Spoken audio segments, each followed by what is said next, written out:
पूजन विधान का वर्णन ये श्रावक का एक प्रधान कर्तव्य है, क्योंकि आत्मा और परमात्मा को पहचान कर अपनी आत्मा को निर्मल बनाने की भावना जागृत होती है। जो कार्य परमात्मा ने आत्मा रह करके संपन्न किया और वो परमात्मा हो गए। समाधि तंत्र के चरण में आचार्य पूज्य स्वामी ने लिखा है, येनात्मा बुद्धितात्मैव परत्वेनैव चापरम् अक्षयानंत बोधाय तस्मै सिद्धात्मा को नमस्कार किया। नहीं, ये हम समाधि तंत्र का श्लोक सुना है। जैसे समय पहाड़ ग्रंथ में भी अध्यात्म ग्रंथ होने से सर्वप्रथम सिद्ध परमेष्टि को नमस्कार किया, समाधि तंत्र में भी अध्यात्म ग्रंथ होने से सिद्धात्मा को ही नमस्कार किया। तो कहते हैं कि सबसे पहले उन्होंने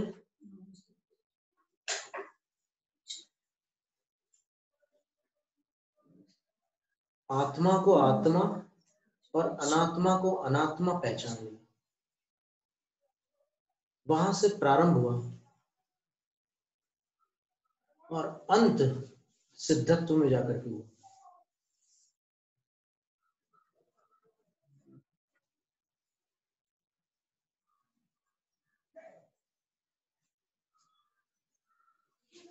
बीच की लंबी यात्रा थी जिसको मोक्ष मार्ग पर चलते हुए पूर्ण करना था। तो उन्होंने सबसे पहले आत्मा को आत्मा और अनात्मा को अनात्मा पहचाना और आज वो अक्षय अनंत ज्ञान के भंडार सिद्ध परमेष्टि हो गए। उनको नमस्कार, तस्मै सिद्धात्मने नमः। तो ये जैसे परिचय होता है किसी भव्य जीव को संसार में भ्रमण करते हुए, उसको जब कालादिक लब्धियों की प्राप्ति होती है और वो सम्यक दृष्टि बनता है, तो जब ही जिये आत्म जाने तब ही जिये शिव सुख ठाने। जब यह जीव आत्मा को पहचान लेता है तब मोक्ष सुख का संकल्प कर लेता है। और जो प्राप्त कर चुके हैं अथवा प्राप्ति के अभिमुख हैं अथवा प्राप्ति का मार्ग प्रदर्शित कर रहे हैं, उन सब की आराधना करता है। श्रावक है, उपासक कहलाता है, और मुनिराज जो है वो आराधक कहलाता है, क्योंकि सम्यक दर्शन, सम्यक ज्ञान, सम्यक चरित्र और सम्यक तप, ये चार आराधनाएं होती है जिनको तीनों आराधकों ने स्वीकार किया, आचार्य, उपाध्याय और साधुओं ने, इसलिए वो आराधक कहलाते हैं। जैसे आचार्य महाराज ने लिखा है तात्पर्य वृत्ति में कि तीनों प्रकार के साधु आराधक होते हैं, और अरहंत और सिद्ध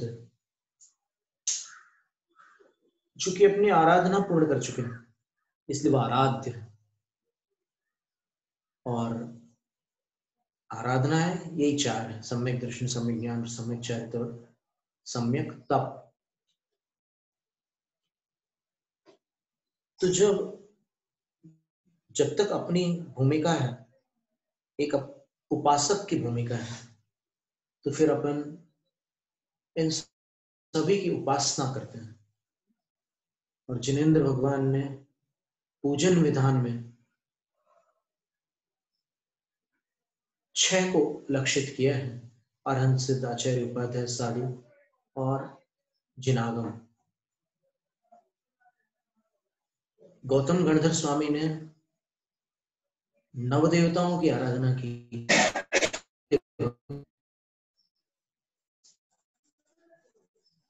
और कई स्थानों पर पंच परमेष्ठियों की आराधना का भी उल्लेख मिलता है। तो वस्तुतः अपन देखें तो इनमें केवल संक्षेप और विस्तार का भेद है, अभिप्राय का भेद नहीं है। अब 3 की आराधना करना है तो सम्यक दर्शन, सम्यक ज्ञान, सम्यक चरित्र, इनकी आराधना करेंगे। अब ये 3 जिन जिन के पास है उनकी भी आराधना की जाएगी, क्योंकि सम्यक दर्शन, सम्यक ज्ञान, सम्यक चरित्र ये निराधार तो नहीं रहते। ये कहीं ना कहीं पाए जाते हैं, तो वो जिनमें पाए जाते हैं उनकी आराधना की जाती है, और फिर उनकी स्थापनाओं की भी आराधना की जाती है। तो चैत्य की आराधना हो जाएगी। और उसके अतिरिक्त उन्होंने जो धर्मोपदेश दिया, उससे भव्य जीवों को समझ में आया कि धर्म क्या है। तो उनको ये समझ कि कर्म रूपी शत्रुओं से छुड़ाने वाला एकमात्र साधन धर्म है, तो धर्म भी आराध्य हो गया। फिर जिन वचनों से धर्म का वर्णन किया गया, वो वचन भी चूंकि उपकारक वचन थे,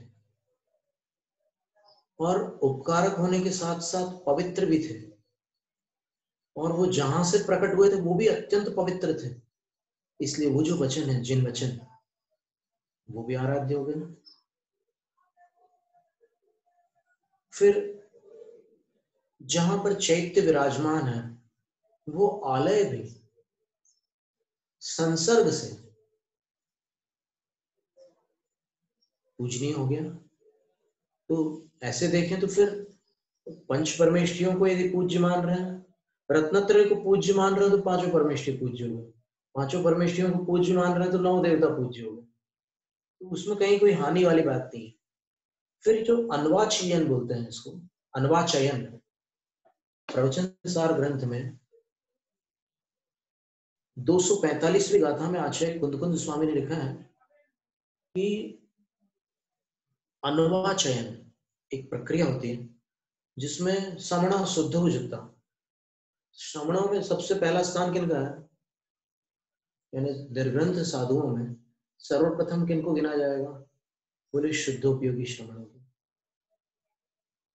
लेकिन फिर कहते हैं कि समयम में सुहो जुत्ता हुआ, आगम में शुभोपयोगियों को भी श्रमण बताया है। वो श्रमण जो है शुभोपयोगी, वो उनका अन्वाचयन किया है। अनु असमन्ता चयनम इति अन्वाचयनम, यानी उनकी गिनती पीछे रखी है, आगे शुद्धोपयोगियों की गिनती है। यानी प्रथम श्रेणी के साधुओं में शुद्धोपयोगी साधु गिने जाएंगे, फिर पीछे वाली श्रेणी में शुभोपयोगी गिने जाएंगे। और शुभोपयोगी के पीछे कोई गिने जाते हैं कि नहीं गिने जाते, ये एक प्रश्न है। तो उसका समाधान ये है कि परमेष्ठी की श्रेणी में जो पंच गुरु हैं, उनकी श्रेणी से उनका स्थान पीछे रहेगा।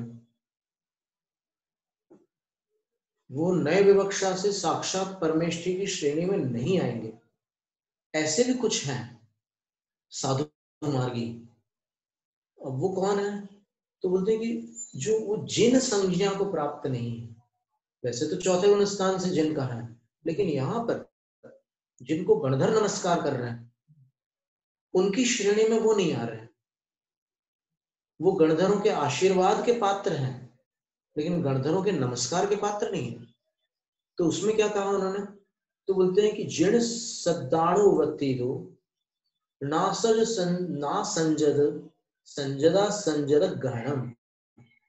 वीरसेन आचार्य महाराज ने धौला की 9वीं पुस्तक में कहा कि पंच गुरुओं में अर्थात पंच परमेष्ठियों में असंयतों को और संयता संयतों को ग्रहण नहीं करना।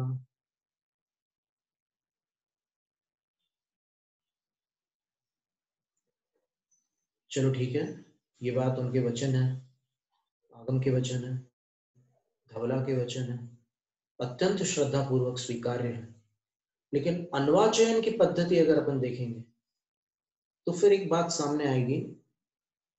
पूजा की चर्चा चल रही है तो फिर अपन थोड़ा सा इस विवेचन को यहाँ पर समाविष्ट कर रहे हैं कि अन्वाचयन में शुद्धोपयोगी शुभोपयोगी ये परमेष्ठी है, और शुद्धोपयोग का फल प्राप्त कर चुके हैं वो अरहंत सिद्ध भी परमेष्ठी है। अरहंत और सिद्ध सकल जिन है। देश सयल जिण भेदेन जिणा दुविहा नमो जिणाणम। नमो जिणाणम की व्याख्या में आचार्य वीरसेन स्वामी कह रहे हैं कि जिन दो प्रकार के, देश जिन और सकल जिन। तो खविय घाई कम्मा सैल जिना केते अरहंत सिद्धा, क्षपित कर दिया है घाती कर्मों को जिन्होंने, वे सकल जिन है। कौन है वे? अरहंत और सिद्ध दोनों। अब आप कहोगे कि नहीं, सिद्धों ने तो घाती और अघाती दोनों का क्षपण किया, तो ठीक है ना, दोनों का क्षपण करने से क्या वो जिन मिट जाएंगे? वो तो और बड़े जिन हो गए ना। जिन का अर्थ क्या होता है? जयति कर्माराती नीति जिन, कर्म शत्रु पर जो विजय प्राप्त करते हैं उनको जिन कहते हैं। तो फिर अरहंत भी जिन है और सिद्ध भी जिन है, दोनों सकल जिन है। क्यों? क्योंकि घाती कर्मों का नाश कर चुके हैं। फिर आयरी उवज्झाय साहू, दूसरी पंक्ति में लिख रहे हैं आचार्य वीर सिंह स्वामी कि आयरी उवज्झाय साहू, आचार्य उपाध्याय और साधु देश जिन, ये देश जिन है। देश जिन यानी अपूर्ण जिन है, पूर्ण जिन नहीं है। तो क्यों? तो बोलते हैं कि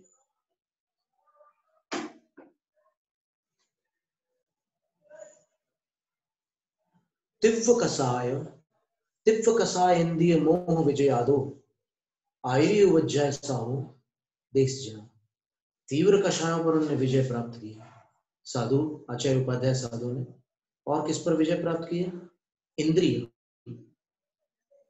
वो इंद्रियों के दास नहीं है। और किस पर विजय प्राप्त की है? मिथ्यात्व पर। इसलिए वो देश जिन है। और उन देश जिनों में समणा शुद्धव जुत्ता सुहोव जुत्ता वहंति समय तेसु शुद्धव जुत्ता निरासवा सासवा सीसा। दो प्रकार के श्रवण आगम में है, शुद्धोपयोगी और शुभोपयोगी। उनमें शुद्धोपयोगी निराश्रव है और शुभोपयोगी आश्रव सहित है।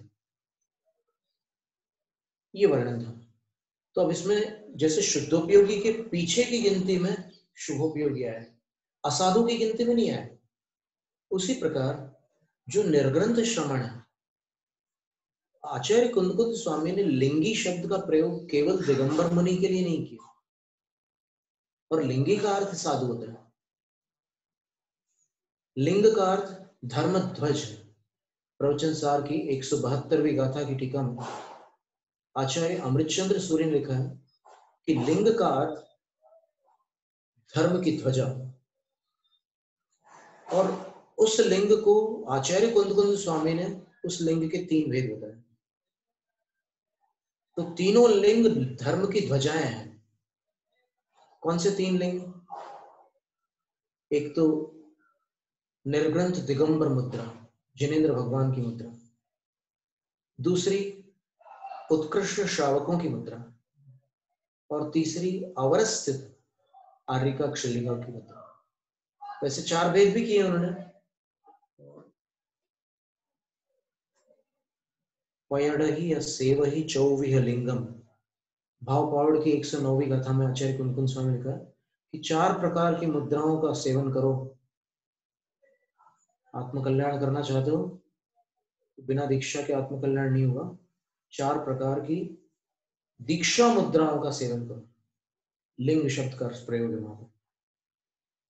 तो अब प्रश्न होगा कि जब आचार्य वीर सिंह स्वामी वहां कह रहे हैं कि असंयत और संयता संयतों की गिनती इसमें नहीं आती परमेश्वरियों में, तो आचार्य कुंदकुंद स्वामी इनको साधु कैसे कह सकते हैं?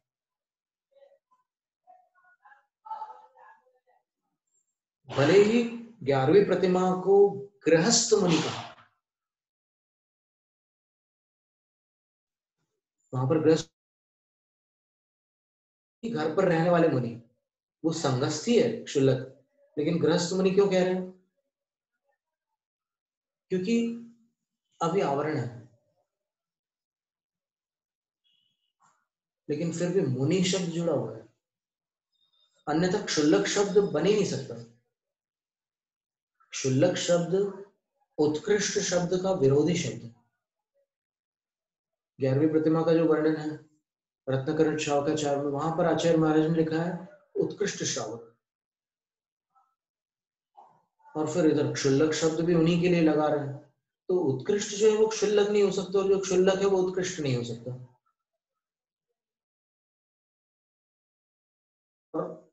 क्षुल्लक कौन?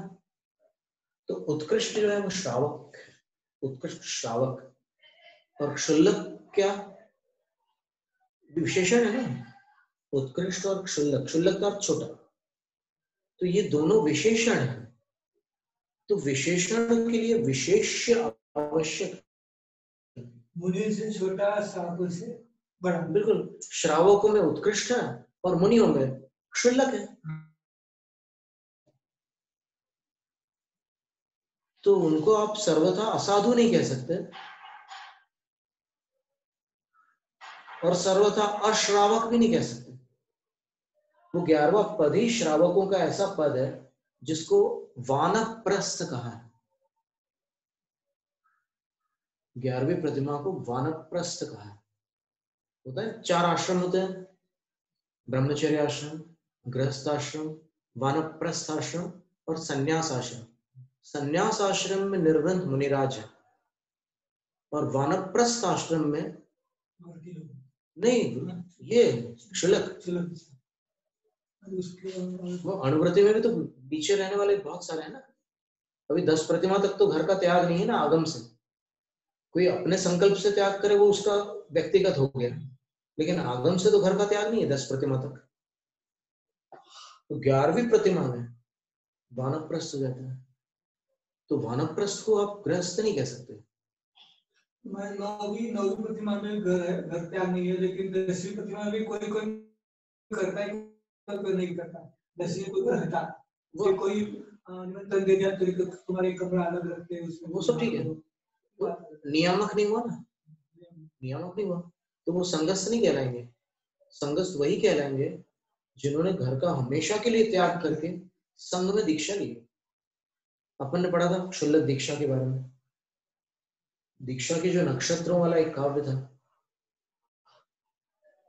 दीक्षन्ते क्षुल्लकाः शल्यवर्जिताः, ये पंक्ति थी उसमें कि इन नक्षत्रों में शल्य रहित क्षुल्लक दीक्षित किए जाते हैं।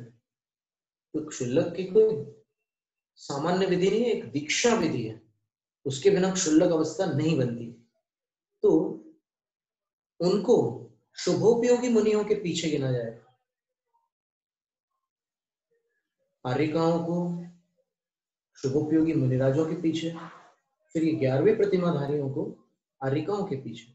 उसका भी कारण है कि 11वीं प्रतिमा में जैसे क्षुल्लक महाराज के पास तो कम वस्त्र हैं, आर्यिका के पास तो अधिक है। तो फिर आर्यिका बड़ी कैसे होगी? तो उसका उत्तर ये है कि आप बाहर से देख करके निर्णय न करें, आप उसके अभिप्राय को समझें। आर्यिकाओं को मूलाचार की चर्या का निर्देश है और क्षुल्लकों को श्रावकाचार की चर्या का निर्देश है। और श्रावकाचार में भी 11वीं प्रतिमा का जो अनुष्ठान है उसका निर्देश है, जो अपन इसमें पढ़ चुके हैं। और उसमें कई क्रियाएं मुनियों से मिलती जुलती है, इसीलिए वो क्षुल्लक मुनि है। अगर कोई भी अंतर नहीं होता क्षुल्लक और मुनिराज में, तो अंतर नहीं होता तो फिर क्षुल्लक होते ही क्यों? तो इसलिए फिर इनको उन्होंने अतिथि कहा। अतिथि शब्द पर ध्यान देना। आचार्य समंतभद्र स्वामी ने रत्नाकरी श्रावकाचार्य में 114 नंबर कारिका में 114 क्रमांक काव्य में उन्होंने लिखा है, गृह कर्मणापि निश्चितं कर्म विमाष्ट खलु गृह विमुक्तानां अतिथीनां प्रतिपूजा रुधिरमलम धावते बारी। आचार्य कहते हैं कि जो गृह विमुक्त अतिथि है, वहां केवल दिगंबर साधु नहीं लिया, जो गृह विमुक्त अतिथि है उनकी प्रतिपूजा गृह कर्मणापि निश्चितम कर्म विमाष्ट, गृहस्थी के कामकाज से बंधे हुए पाप को साफ कर देती है। इन गृह विमुक्त अतिथियों की प्रतिपूजा गृहस्थी के कामकाज से बंधा हुआ पाप धो डालती है, साफ कर डालती है। जैसे रुधिरम वारी अलम धावते, जैसे रक्त का जो धब्बा होता है उसको अगर पानी से धोया जाए तो अच्छी तरह से वो धुल जाता है। आप सीधे सीधे डिटर्जेंट या कुछ लगाओगे ना तो एक हल्का सा निशान रहेगा, उसमें निशान पड़ जाएगा। लेकिन पहले आप पानी से धो लो तो वो निकल जाता है, साफ हो जाता है। तो उनको भी संघ में गिना जाएगा, और वो भी भिक्षावृत्ति से आहार लेंगे। और भिक्षावृत्ति से आहार लेने वालों के लिए आगम का आदेश है कि तुम उसी विधि से आहार लेना। और सर्वार्थ सिद्धि में अपने पढ़ा कि विधि में फर्क होने से फल में फर्क होता है। 7वें अध्याय का जो अंतिम सूत्र है ना, विधि द्रव्य दात्र पात्र विशेषात तद विशेषण। तो पात्र में अंतर हो गया, एक दिगंबर मुनि हो गए, आर्यिका हो गई, शुल्लक 11वीं प्रतिमाधारी हो गए, पात्र हो गए। क्योंकि यहाँ पर अतिथिभूत पात्र को ग्रहण करना है। अभी यहाँ पर उनकी बात नहीं चल रही है जो प्रतिमाधारी है, लेकिन फिर भी जिन्होंने दीक्षा नहीं ग्रहण की है उनकी चर्चा नहीं है। अतिथि संविभाग व्रत है। अतिथि का अर्थ क्या है? तो अतिथि के 3 अर्थ हैं। तत्वार्थ वृत्ति में लिखा है कि अतिथि भिक्षार्थम भ्रमति इति अतिथि। जो अतन करते हैं, भिक्षा पूर्वक भ्रमण करते हैं, भिक्षा के लिए भ्रमण करते हैं, वो अतिथि। तो भिक्षा के लिए कौन भ्रमण करते हैं? 11वीं प्रतिमा से नीचे कोई करता है क्या? भिक्षा पूर्वक भ्रमण कौन करता है? बोले गुरुपकंठे व्रतानि परिगृह्य वैक्षाशनस। 11वीं प्रतिमा में आचार्य समंत भद्र स्वामी ने निर्देश दिया कि 11वीं प्रतिमा में आप भिक्षा पूर्वक ही आहार ले सकते, उसके बिना नहीं ले सकते। तो वो भिक्षुक हो गए। और दूसरा अर्थ क्या है अतिथि शब्द का? तो बोले संयम म विनाशेन नतति इति अतिथि। जो संयम की रक्षा करते हुए प्रवृत्ति करते हैं उनको अतिथि कहते हैं। सर्वार्थ सिद्धि में लिखा है। और क्या लिखा है अतिथि के विषय में? न विद्यते तिथिरस्येति अतिथि। जिनकी कोई तिथि नहीं होती वो अतिथि कहलाता है।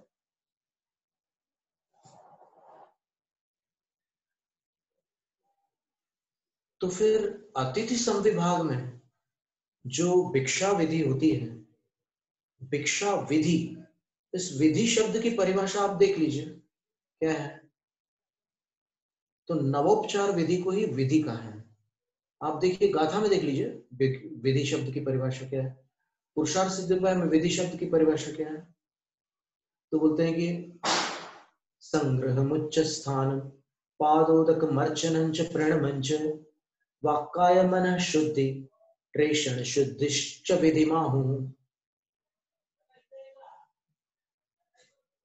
नवोपचार की जो क्रिया है उसको विधि कहते हैं, ये बात लिखी हुई है।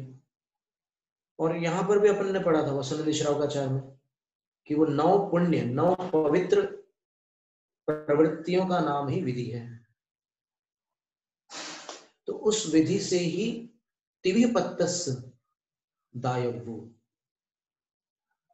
234 क्रमांक गाथा में लिखा था कि उस विधि से तीनों पात्रों के लिए जो 4 उत्तम आहार होते हैं,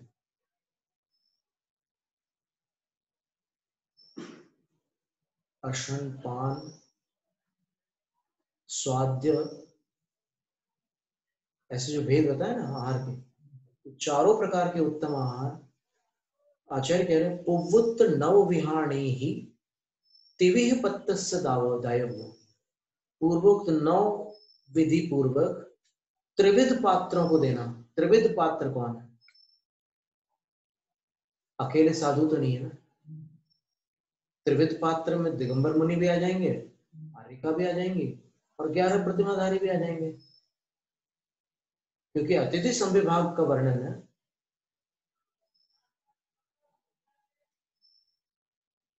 फिर वो जो पात्रों का वर्णन किया है गुणस्थान की अपेक्षा से कि उत्तम पत्तम साहू, मध्यम पत्ता है सावया बढ़िया, 11 प्रतिमाधारी मध्यम पात्र है, उत्तम पात्र साधु और आर्यिका है, और अविरत सम्मा इट्टी जहन पत्तम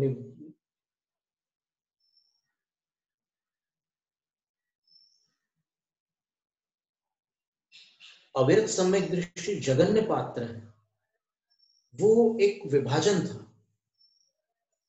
और यहां पर तो अतिथिभूत जो पात्र है उनको, उनके विषय में नवोपचार विधि कह रहे हैं। आप सोचो कि नवोपचार विधि क्या दूसरी प्रतिमा वाला पहली प्रतिमा वाले की करेगा, या तीसरी प्रतिमा वाले की करेगा क्या नवोपचार विधि? क्या प्रतिमाधारी तीसरी प्रतिमाधारी को परिक्रमा लगाकर पड़गान करके आहार देगा क्या? प्रश्न ही नहीं उठता, क्योंकि वो भिक्षुक नहीं है। ये विधि भिक्षा विधि है, भिक्षाचर्या कहलाती है। तो इस तरह की बात थी। तो पूजा की जहां बात निकली है तो पूज्य ये सभी हैं। और इसमें ये बात लिखी है आचार्य पूज्यपाद स्वामी ने कि विशेष, विशेष का अर्थ होता है भेद। किं कृतोयम विशेष, ये भेद कैसे हो जाता है, कौन करता है ये भेद? तो उन्होंने बोला आदर अनादर कृत भेद, और आदर और अनादर की अपेक्षा से किया हुआ भेद है। तो उससे पुण्य में फर्क पड़ता है। आदर और अनादर का मतलब क्या हुआ ये समझना है ना, बहुत संभाल के समझना है। अनादर का अर्थ यहाँ पर अवमानना बिल्कुल मत लेना, क्योंकि दान के 4 फल हैं। और चरम शरीरियों के लिए तो आप, वो एक अलग विषय हो जाएगा। दान के 4 फल कौन से हैं? एक तो भोग भूमि में जन्म होता है, दूसरा देव गति में जन्म होता है, तीसरा अगर सम्यक तो सहित दान दे रहा है तो केवल वैमानिक देवों में जन्म होता है। देव गति में तो चारों निकाय आ जाते हैं, लेकिन सम्यक तो सहित अगर आहार दान करेगा तो फिर वैमानिक देवों में जन्म होगा। और साथ में भोगो दानात, आचार्य सामंतभद्र स्वामी ने कहा है कि इस दान के फलस्वरूप उसको भोग की विशेष प्राप्ति होगी, यानी इंद्रिय सुख साधनों की अधिक प्राप्ति होगी दान के प्रभाव से। इसलिए सम्यक दृष्टि में भी थोड़ा अंतर है पुण्य फल में। जो अधिक सेवा भक्ति दान अधिक करेगा उसके पुण्य का संग्रह भी अधिक होगा, नहीं करने वाले की अपेक्षा से। नहीं करने वाले में उसकी अनुमोदना का अभाव कभी नहीं रहेगा। धवला में आचार्य वीर सिंह स्वामी ने कहा कि कोई भी सम्यक दृष्टि दान की अनुमोदना से रहित नहीं हो सकती। वो अतिथि दान की अनुमोदना कर दे, तिर्यंश हो या मनुष्य, कोई उसके अंदर अनुमोदना रहती है। इसलिए अगर किसी ने मनुष्य या तिर्यंश आयु का बंध बांध लिया हो और बाद में सम्यक दर्शन हो जाए तो उसको भोग भूमि मिलती है। क्यों मिलती है?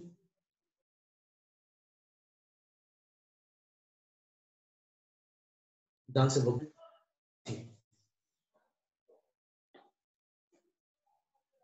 तो इसलिए पूज्यता में उन्होंने बताया आदर और अनादर कृत भेद होता है विधि में। आदर कैसा? तो बोले कि जिस पात्र का जिस योग्य आदर है वैसा आदर अंदर रहेगा हृदय में। ये आदर अनादर जो है वो क्रिया तक सीमित नहीं है, ये भावात्मक है। और अनादर कैसा? तो आर्यिका का मुनि जैसा आदर न करना अनादर है। अनादर का वो व्यवहार में प्रचलित अर्थ मत लेना। अनादर का अर्थ होता है ईशत आदर, यानी मुनि से कम आदर। फिर आर्यिका से जो पात्र की श्रेणियां हैं उनके अनुरूप आदर होगा ना। यथा योग्य विनय होती है, यथा योग्यम सुभक्तितः, ऐसा भी एक श्लोक आया हुआ है। तो उसमें सुभक्तितः उत्तम भक्ति पूर्वक यथा योग्य उनका आदर करना है। तो उसके कारण फल में फर्क पड़ जाएगा।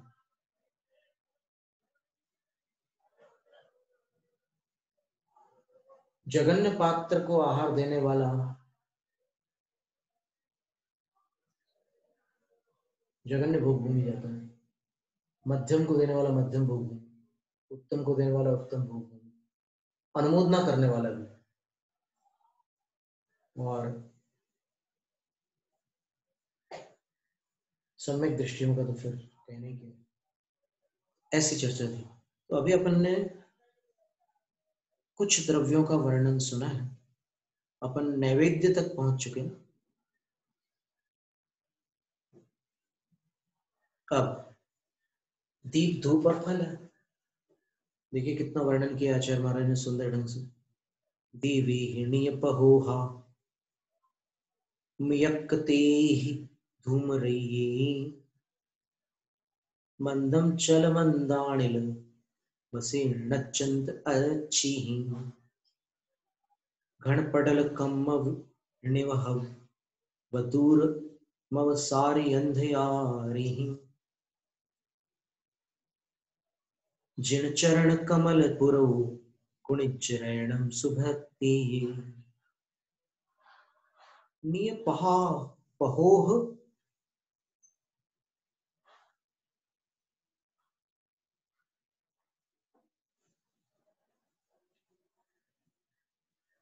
अपनी प्रभा समूह से अमियक तेहि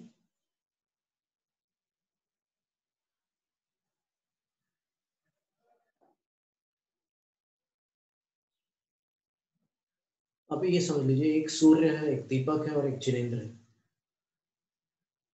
तो जिनेंद्र जो है वो जिनेंद्र रूपी सूर्य जो दिनकर रूप सूर्य है उससे भी अधिक तेजस्वी है ज्ञान की अपेक्षा। और प्रभामंडल की अपेक्षा तो वहां पर रात और दिन होते ही नहीं है जहां भी भगवान चले जाए। इसमें 19वें काव्य में आएगा भक्तामर में, जहां भगवान विराजमान होते वहां रात दिन होते ही नहीं। तो जिन दीपकों से भगवान की अर्चना कर रहे हैं, भगवान रूपी सूर्य की अर्चना कर रहे हैं, उन दीपकों की प्रशंसा कर रहे हैं आचार्य कि वो उन सूर्य से बढ़कर के हैं, वो दीपक सूर्य से श्रेष्ठ है। और अपने प्रभा समूह से, और धूम रही दीवे ही, ये धूम्र से रहित दीपक है, यानी इतने उच्च क्वालिटी के उसमें वो डाले गए हैं कि जिससे उसमें धुआं नहीं निकल रहा है, ऐसे दीपकों के द्वारा। और वायु के कारण, हल्की सी वायु जो चल रही है उसके कारण आचार्य कह रहे हैं, एक बहुत सुंदर उत्प्रेक्षा कर रहे हैं कि उनकी जो लौ है उन दीपकों की, वो जब कोई भक्त भगवान की पूजा करते समय दीपक इस प्रकार से अपने हाथ में लेकर ऐसे आरती कर रहा है, तो वो जो लौ है वो नृत्य कर रही है, मानो भगवान की भक्ति से प्रसन्न हो रही है।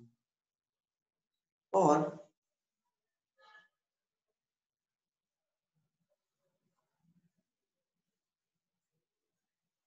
भगवान ने जैसे अपने कर्म पटल को हटा करके उस दिव्य प्रकाश को प्राप्त किया, और जैसे ऊपर आकाश में मेघ पटल हटने से सूर्य का प्रकाश प्रकट हुआ, वैसे ही इन दीपकों के कारण जिनालय का अंधकार दूर हो गया, वहां आकाश के बादल दूर हो गए, जिनेंद्र भगवान के कर्म दूर हो गए, और इन दीपकों से जिनालय का अंधकार दूर हो गया। ऐसे दीपकों की के द्वारा भगवान की अर्चना करके जिन चरण कमल पुरो, भगवान के चरण कमलों के सामने उन दीपकों को अच्छी तरह सजा करके रखना होता है। कुणिज रयणम सुभक्ति है, अच्छे से ऐसी रचना करें और अच्छे सुंदर भक्ति पूर्वक जिनेंद्र भगवान के चरणों के सामने उन दीपकों को व्यवस्थित किया जाता है। आचार्य पद्मनंदी ने अपने पद्मविंशति ग्रंथ में, पंचविंशति ग्रंथ में दीपक द्वारा आरती का एक चित्रण ऐसा किया, उसमें उत्प्रेक्षा अलंकार का प्रयोग किया है। जैनाचार्य ने उत्प्रेक्षा अलंकार का बड़ा सुंदर प्रयोग किया। उन्होंने लिखा है कि दीपक की ऐसे आरती करते हैं तो वो जो लौ होती है वो प्रतिबिंबित होती है भगवान की प्रतिमा में, उसका प्रतिबिंब पड़ता है और वो ऐसे घुमाता है, भक्त, तो वो भगवान की प्रतिमा में अग्नि घूमती, वो प्रतिबिंब, उस दीपक की लौ का प्रतिबिंब ऐसे ऐसे घूमता है। आचार्य कहते हैं कि वो उसका इस आरती से कोई लेना देना नहीं है। मैं तो ये मानता हूं कि भगवान के अंदर जो आघाती कर्म है बचे हुए, अग्नि ढूंढ रहे जाओगे, ऐसा उन्होंने प्रेक्षा अलंकार में वर्णन किया। तो ये दीपकों के द्वारा भगवान की पूजा का वर्णन। जो अंधकार पटल को मिटाने वाले दीपक है, वो वाले दीपक। अब वो वाले दीपक कौन से हैं, इस पर सरलता से अपनी बुद्धि लगा सकते हैं। कोई भी समझ जाएगा कि वो दीपक कौन से हैं जो अंधकार को नष्ट करते हैं।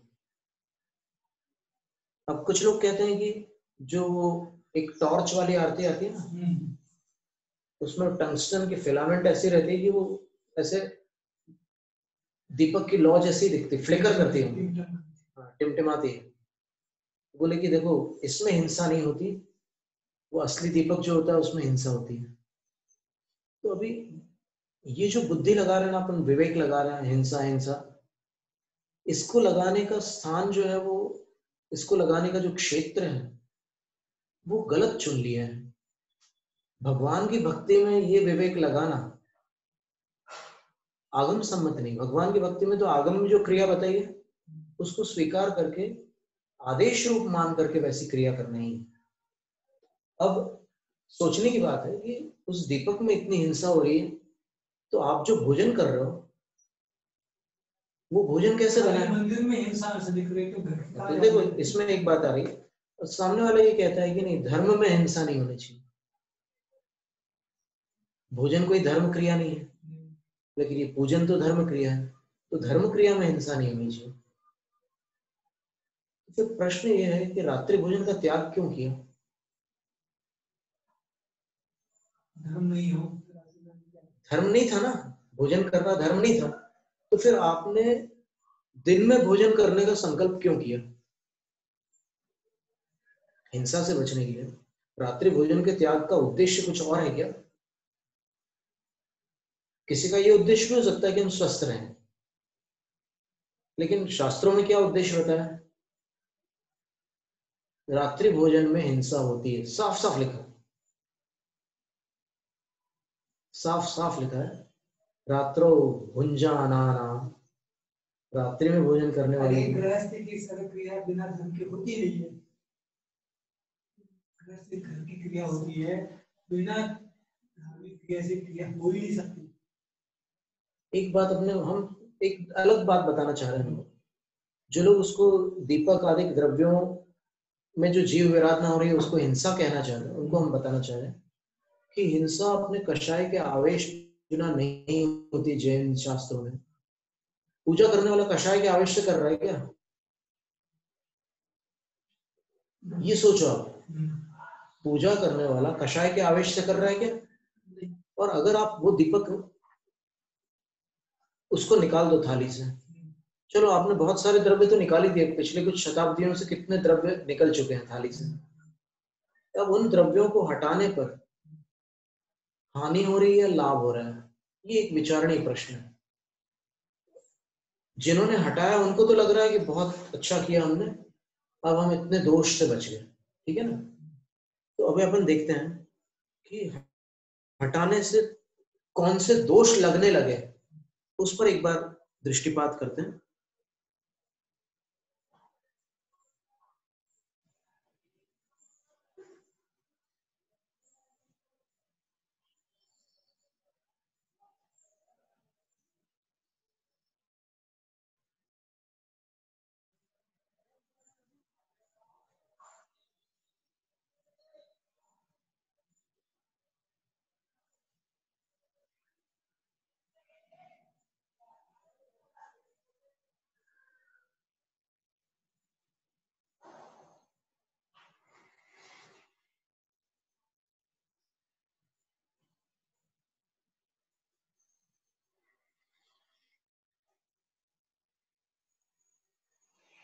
ये एक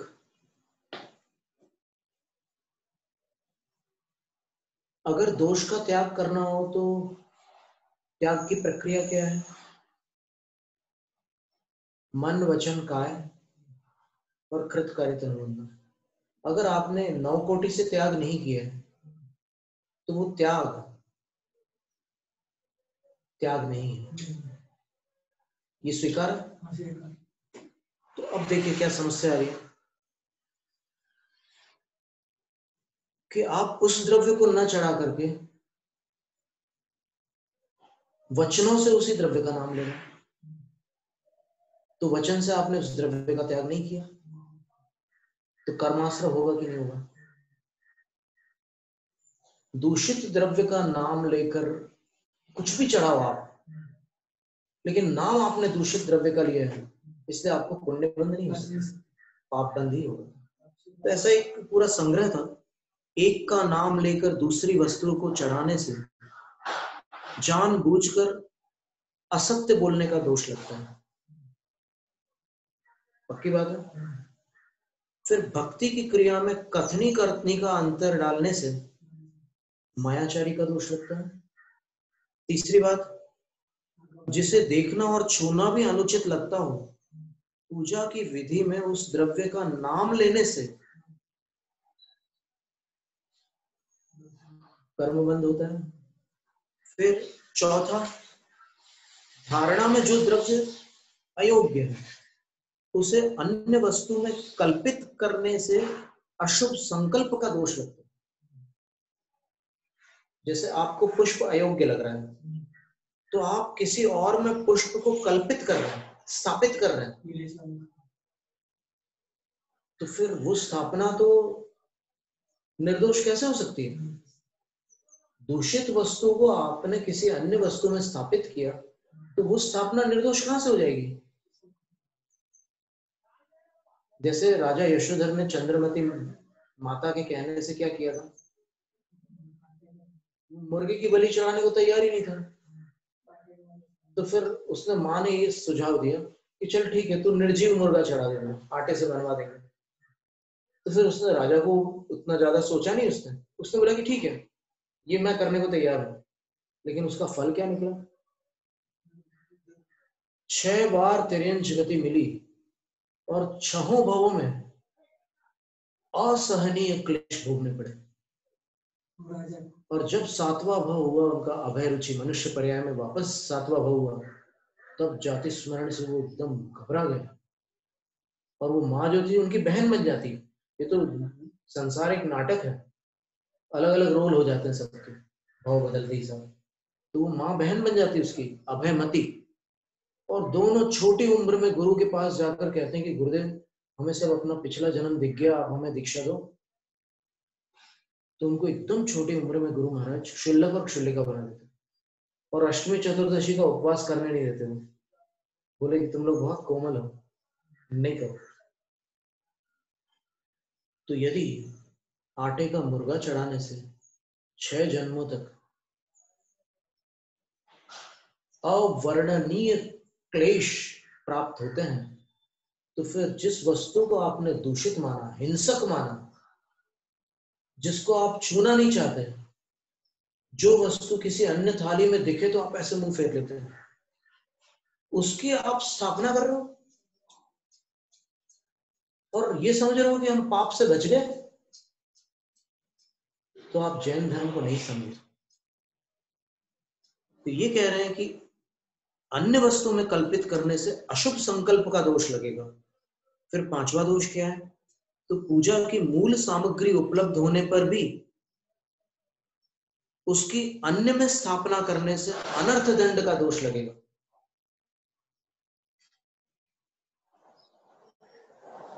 यानी एक तो मूल वस्तु है आपके पास, फिर भी आप किसी और में उसकी स्थापना करके पूजा कर रहे हो, तो अनर्थ दंड का दोष लगेगा। अनर्थ दंड का मतलब क्या हुआ? वेस्टेज, अनावश्यक प्रवृत्ति करना, अनर्थ दंड। फिर आगम में हिंसा आदि और पूजा आदि के फल अत्यंत भिन्न है, उन्हें एक मानने का दोष लगेगा। क्योंकि पूजा के द्रव्य को आप हिंसक मान रहे हो, तो हिंसा का फल क्या होता है? दुर्गति। तो अगर पूजा के द्रव्य में आप उसको उस प्रसंग को हटा दो, वैसे ही कोई हिंसा कर रहा है, कोई प्राणी वध कर रहे हैं, तो उसको जैसे हिंसा का पाप लग रहा है, वैसे ही आपकी नजरों में, आपकी धारणा में अगर पूजा के द्रव्य से हिंसा होती है ऐसा आप मान रहे हो, तो आप प्रमत्योगत प्राण व्यप्रपण में इस सूत्र को भूल गए। आपने केवल जीव विराधना को देखकर एक निर्णय अपनी तरफ से कर लिया कि ये हिंसा हो रही है, जबकि जैनाचार्यों ने कहा कि जीव विराधना मात्र हिंसा नहीं, कषाय के आवेश पूर्वक जीव विराधना हिंसा है। और पूजा भक्ति के लिए कभी भी कषाय के आवेश पूर्वक द्रव्य तैयार नहीं किए जाते, वो केवल शुभोपयोग के लिए किए जाते हैं। और ये नहीं कहा है शास्त्रों में कि पूजा के द्रव्य तैयार करने में अहिंसा है। अभी कल ही अपन ने पढ़ा था जयदवला में कि उसमें नियम से जीव विराधना हो रही है, लेकिन जीव विराधना होते हुए भी वो दुर्गति का कारण नहीं है, क्योंकि जो भक्ति कर रहे हैं आप बाद में भगवान की अर्चना कर रहे हैं वो पाप की निर्जरा का कारण है। और इसके लिए एक बड़ा सुंदर उदाहरण है, सर्वोपयोगी श्लोक संग्रह, नाम सुना होगा हमने कभी? सर्वोपयोगी श्लोक संग्रह, ये कहीं होगा ना ग्रंथ हमारे पास में, तो उसमें एक उल्लेख है, उसमें ये उल्लेख है कि जब ये बहुत बड़े बड़े तूफान आते हैं ना, तो उस तूफान के सामने बड़ी बड़ी इमारतें ध्वस्त हो जाती हैं और मोटे तगड़े हाथी भी उड़ जाते हैं। तो वहां पर ग्रंथकार ने लिखा है कि जिस तूफान के सामने बड़े बड़े हाथी उड़ जाते हैं वहां मच्छरों की क्या कथा। इसी प्रकार जिस जिन पूजा से अनेक भवों के पाप नष्ट हो जाते हैं, क्या वह पूजा द्रव्य तैयार करने से जो कर्माश्रय हो रहा है, जो जीवों की विराधना हो रही है और कर्म बंद हो रहा है, क्या जिनेंद्र भगवान की पूजा उस पाप को बंधे रहने देगी? जो पूजा अनेक भवों के पापों को नष्ट कर डालती है, वो पूजा द्रव्य संबंधी जो कर्माश्रय हो रहा है उसको कैसे टिकने देगी? वो टिक ही नहीं सकता वो कर्म। इस तरह से वर्णन आता है शास्त्रों में। इसके आगे देखिए और क्या होता है। विपरीत प्रशिक्षण वश पूर्वाचार्यों की वाणी को मान्य न करने से उन श्रुत परंपरा के आचार्यों की अवमानना का दोष लगेगा, क्योंकि आगम में जो विधि बताई वो आचार्यों ने बताई और आप उसको दूषित मान रहे हैं, इसलिए उन आचार्यों को दूषित मान रहे हैं। बताने वाले दूषित हो गए। अगर क्रिया दूषित है तो फिर क्रिया को बताने वाले निर्दोष नहीं हो सकते। फिर तीर्थंकर के निर्दोष जनागम को पूजा विधि की अपेक्षा से पाप का पोषक मानने का दोष लगेगा। एक बार एक विद्वान ने, उदयपुर की घटना है, अपने वक्तव्य में कह दिया कि वो जो संकेत उनका वही था कि दक्षिणा पथ में जो पूजा की थाली होती है उसमें हिंसा अधिक होती है। तो एक ब्रह्मचारी जी खड़े हो गए और बोले, पंडित जी, यहाँ के नियमानुसार मैं दक्षिणा पथ की पूजा विधि नहीं करता हूँ, मैं यहीं की विधि से पूजा करता हूँ भगवान की, लेकिन आपने जो कहा है कि उसमें हिंसा अधिक होती है, तो इसका अर्थ ये हुआ कि वो विधि हिंसक विधि है। तो साथ में आप दो बातें और कह दीजिए। आप ये कह दीजिए कि जिन शास्त्रों में वो विधियां हैं, वो विधि है, वो शास्त्र हिंसा के पोषक शास्त्र है। कह दीजिए पंडित जी, जब आपने इतना तो कह ही दिया कि ये पूजा विधि, इसमें हिंसा अधिक होती है, इतना तो आपके मुंह से निकल ही गया वचन, और निकले हुए बोल और धनुष से छूटा हुआ बाण ये वापस नहीं आते। तो आप बोल चुके हैं कि दक्षिणा पथ की जो थाली में द्रव्य है उसमें हिंसा अधिक होती है, ये आपके मुंह से निकला है। तो आप एक बात, दो बातें और कर दीजिए। एक बात तो यह है कि आप ये साथ में कहिए कि जिन ग्रंथों में उस पूजा विधि का वर्णन है वो ग्रंथ हिंसा के पोषक हैं। वो दिगंबर आचार्यों द्वारा रचित ग्रंथ हिंसा के पोषक हैं, और जिन आचार्यों ने वो ग्रंथ लिखे हैं वो आचार्य अहिंसा के प्रवर्तक न होकर के हिंसा के प्रवर्तक है। पंडित जी आपको बोलना ही पड़ेगा, आधी बात करने से काम नहीं चलेगा। आपने आधी बात की है, बोलिए। पंडित जी ने कहा कि मैं अपने शब्द वापस लेता हूं। आगम से और पूर्वाचार्यों से डरना होता है, उनके अनादर से डरना ही कल्याणकारी। क्या उनको हिंसा का पता नहीं था? सब कुछ पता था, आप उनसे ज्यादा होशियार बन गए। सोचने की बात है। फिर जिन पूजा के उपदेशक परम हितैषी ग्रंथकार आचार्य परमेष्ठी को पाप का समर्थक मानने का दोष लगेगा, विधि के परिवर्तन को तर्कों से उचित ठहराने पर ज्ञानी पूर्वाचार्यों को अज्ञानी घोषित करने का दोष लगेगा, पूजा जैसी आगम सिद्ध सम्यक्त क्रिया को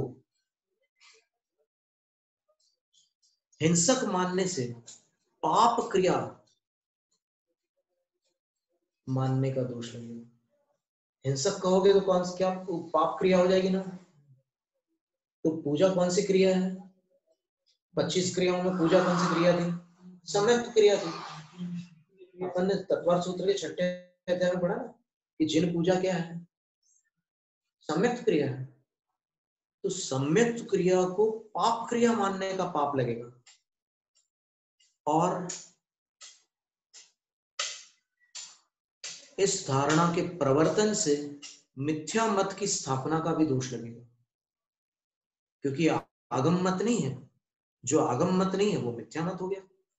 और धर्म ध्यान के निर्धारित पूजन द्रव्यों को हटाने से उनसे होने वाली भाव विशुद्धि को हटाने का दोष लगेगा, क्योंकि जिस द्रव्य से जैसी विशुद्धि होती है वो किसी अन्य पदार्थ से नहीं हो सकती।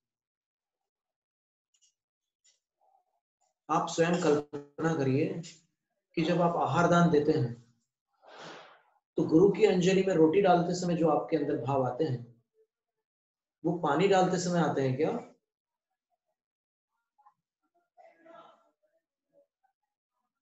दूध डालते समय जो भाव आते हैं, अनार का रस डालते, पूरा चौके में तो पूरा पंचामृत चलता है, लेकिन यहाँ हिंसा हिंसा दिखने लग जाती है। बड़े आश्चर्य की बात है। मेरा में शिक्षक प्रदान हो रहा था, शुरुआत स्थापना के वितरण हो रहा था। अभिधान में एक कहीं से व्यक्ति आया, उत्तराखंड समर्थ हो, उसका क्या है कि सूर्य का त्याग नहीं था, कुछ नहीं था, उसकी दोषी मेरे दोस्त ने की टोपी में आ गया, उससे महाराज नाम नहीं लिया। दोपहर में क्या है कि स्वाध्याय अपना पूजा अभिषेक हो गया, 3 बजे खत्म हो गए थे, उसके बाद में स्वाध्याय चलता था। तो उस वक्त आदमी खड़ा होकर बोल दिया, वो 13 पर समर्थक था, तो उसने बोला महाराज जी तो आप तो फूल भी चढ़ाते हो, कितना हिंसा होती है, बेवकूफ, तो फूल भी छोड़, तेरे को तो खाने को कैसा खाना चाहिए, श्रावकों का आचरण कैसा होना चाहिए, ये बेवकूफ है, तुम इतने बेवकूफ हो, तुमको तो खाना कैसा, क्या खाना क्या छोड़ना, कैसे चलना कैसे बैठना, ये तेरे को मालूम नहीं है। अब वो इसकी बात कर रहा है, वो पाप पुण्य की बात कर रहा है, तुमको मालूम नहीं कैसे चलना है, तेरे साथ से क्यों नहीं लिया आज मैंने, क्यों नहीं लिया, तेरे कोई बाजार में खाता है, सब कुछ करता है, अब गरीबी बात कर रहा है। फिर आज कहने वाले बोलते हैं कि बहुत बड़ी बात करते हैं और उसको पूछ लो क्या क्या त्याग है, कुछ आपके साथ कितना करता है। सही बात है, उस क्रम का ध्यान रखना आवश्यक है। इतना नहीं है बेवकूफी हो, इतना बेवकूफ करता हो, अब उससे तुम बोलते बड़ी बड़ी चर्चा कर रहा है। फिर कह रहे हैं कि शास्त्रोक्त पूजा करने वालों को हिंसक मानकर कषाय करने का दोष लगेगा, क्योंकि वो शांत नहीं रह सकता उसका मन। जो आगमोक्त द्रव्यों से पूजा कर रहा है उसको देख करके उसके अंदर कषाय हो जाएगी, तो उससे उसका भी दोष लगेगा। और जिनके निकट पापों का क्षय किया जाता है, अपने दुराग्रह के कारण उन्हीं जिनेंद्र देव के चरणों में पापों का संग्रह करेगा। जहां पापों का क्षय किया जाता है वहां पर कषाय बढ़ाने से पापों का बंद होगा। और औषध परिवर्तन से चर्म रोग नहीं मिटता, इसी प्रकार पूजन विधि के परिवर्तन से कर्म रोग नहीं मिटता। औषध विधि परिवर्तन से कर्म रोग नहीं मिटता। ऐसा वो भक्त बन गया महाराज का, दीक्षा ही होगी। अच्छा शुल्लक बन के ये अभिषेक शास्त्र महाराज जी मना कर देते तू जाओ नहीं मैं रोज बस कभी कोई था ना रुक जाएगा। अच्छा सोच अभिषेक करेगा, दूध सब देगा, सब करेगा। फिर आचार्य ज्ञान सागर महाराज जी के विद्यार्थी थे, अभी भी हैं, पंडित धर्मचंद संगही जयपुर के। उन्होंने बोला कि प्रतिष्ठा मंत्र में है, मंत्र प्रधान, प्रतिमा यंत्र में है, क्योंकि उस पर अंकन्यास वगैरह सब कुछ प्रतिमा पर ही किया जाता है। और पूजा तंत्र में है, पूरी विधि होती है पूजा की, और फिर कैसे हाथ करना, कैसे सब पूरा स्वातिया कैसे बनाना, सारी क्रियाएं उसमें होती है। तो वो क्रियात्मक जो कुछ है वो तंत्र में है। छेड़खानी से इष्ट प्राप्ति न होने का प्रसंग आएगा। अगर आपने विधि बदल दी तो फिर विधि का फल नहीं मिल सकता। तो जैसे स्वर्ण बनाने की जो विधि थी समयसार ग्रंथ, उस विधि से अभी वर्तमान युग में एक जैनेतर ने बनाया स्वर्ण, अभी बनाया, कुछ ही साल पुरानी बात है। तो अगर वो विधि को बदलता, वाले ये ना सिद्ध सागर, हाँ जी, उसमें जानते कितनी किताबें लिखी है, लेकिन मानव धर्म के वगैरह, हाँ, तो उन्होंने श्रद्धा करी स्वर्ण बनाने की, जबरदस्त बात। अच्छा, रिवर्स शुल्लक सिद्ध सागर महाराज रिवर्स साथ रह करके स्वर्ण बना दिया। शुल्लक सिद्ध सागर महाराज जी हुए हैं, बड़े प्रसिद्ध क्षुल्लक जी थे, उन्होंने स्वर्ण बना दिया था आगम की विधि से। तो विधि परिवर्तन से जैसे स्वर्ण नहीं बनता, उसी प्रकार इन विधियों के परिवर्तन से भी फल नहीं मिल सकता। और फिर कहते हैं, यदि देखा सीखी सब लोग अपना विवेक लगाने लग जाएं, तो आगम की सर्व क्रिया का सर्वनाश हो जाएगा। ये भी एक महान दोष लगेगा। और अंतिम है, आर्ष ग्रंथों में प्रतिपादित जैन विधि पर श्रद्धा न करने से सबसे भयंकर मिथ्यात्व का दोष लगेगा।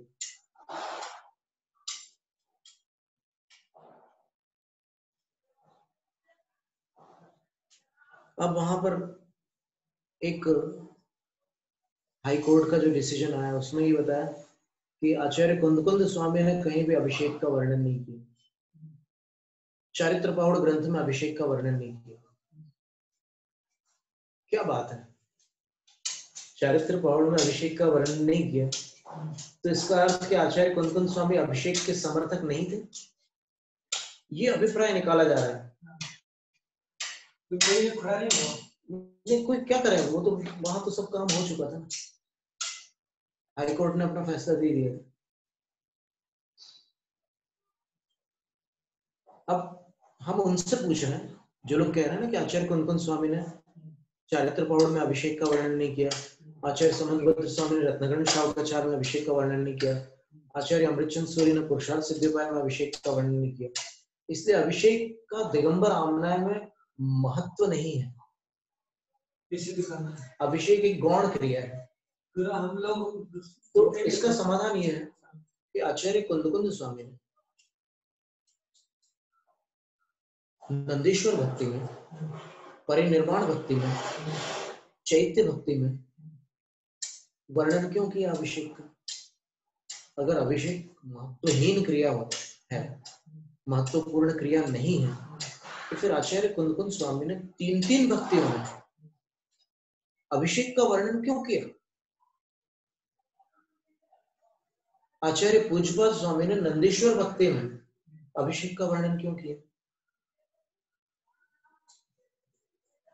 भेदेन वर्णना का सौधर्म स्नपन कर्तृका मापन्न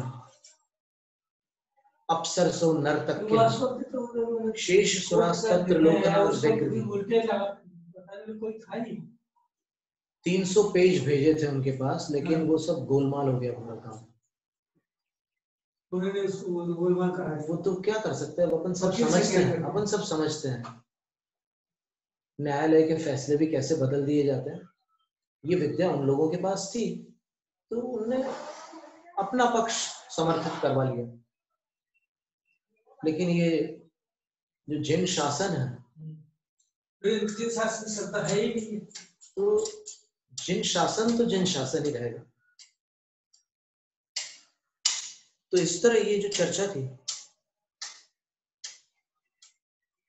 अभी पूजा की चर्चा निकली थी यहाँ पर, तो उसमें अपन दीपक आदि की बात कर रहे थे। तो उसमें जीवों की विराधना होती है, ये बात आचार्य पहले ही बता चुके हैं। पहले ही कह दिया उन्होंने कि इसमें जीव विराधना होगी। तुम अगर उसका संकल्प विकल्प करोगे तो कुछ नहीं कर पाओगे, और तुम भक्ति से वंचित होकर के कर्म निर्जरा से भी वंचित हो जाओगे और अशुभ कर्म का बंध बांधोगे। इसलिए तुम अपनी भूमिका देख लो।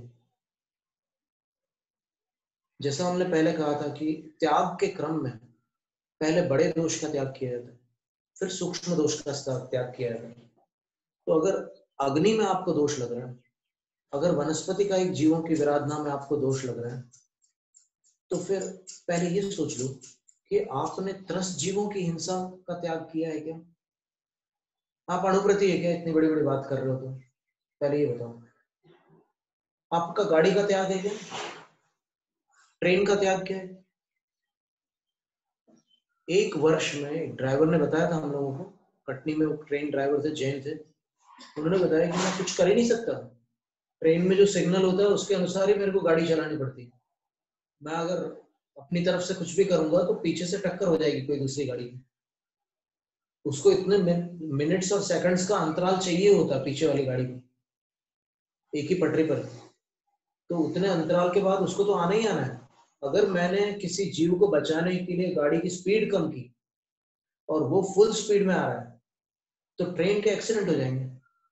और एक साल में कम से कम सैकड़ों जानवरों का मरण हो जाता है गाड़ी से टकरा कर।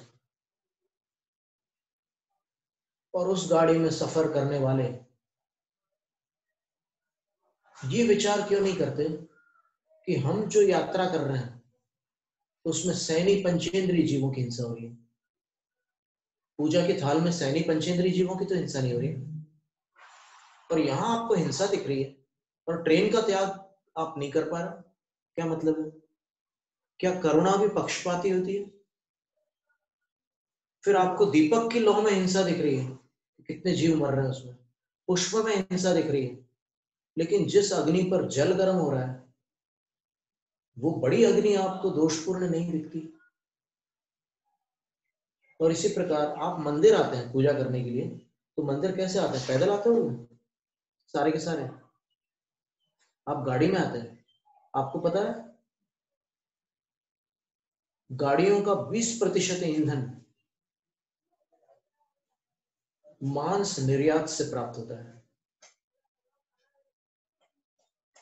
तो लंबी चौड़ी बात करना शोभा नहीं देता। अंदर अपने आप को झांक करके देखो आप कितने अहिंसक हैं। जिसने बड़ी बड़ी हिंसाओं का त्याग नहीं किया है वो यहां आकर के आगम की विधि में हिंसा हिंसा की बात करें, तो ये तो एक प्रकार का नाटक हो गया।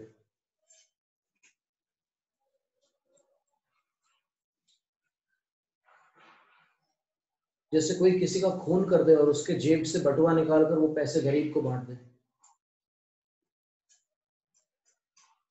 क्या मतलब है?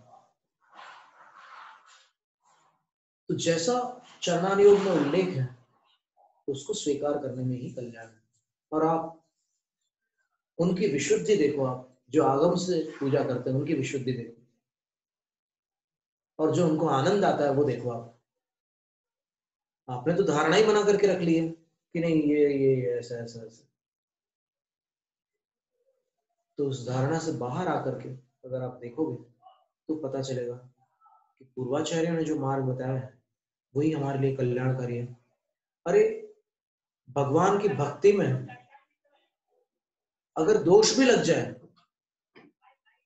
तो उस दोष का फल भोगने के लिए भक्त राजी हो जाएगा, लेकिन वो भक्ति नहीं छोड़ सकता। पर वो आगम के अनुसार हो। कभी ऐसा हो जाता है, कभी असावधानियां हो जाती है, लेकिन फिर अंत में बोलते हैं ना, बिन जाने व जान के रही टूट जो कोई, तुम प्रसाद तय परम गुरु तो सब फूल।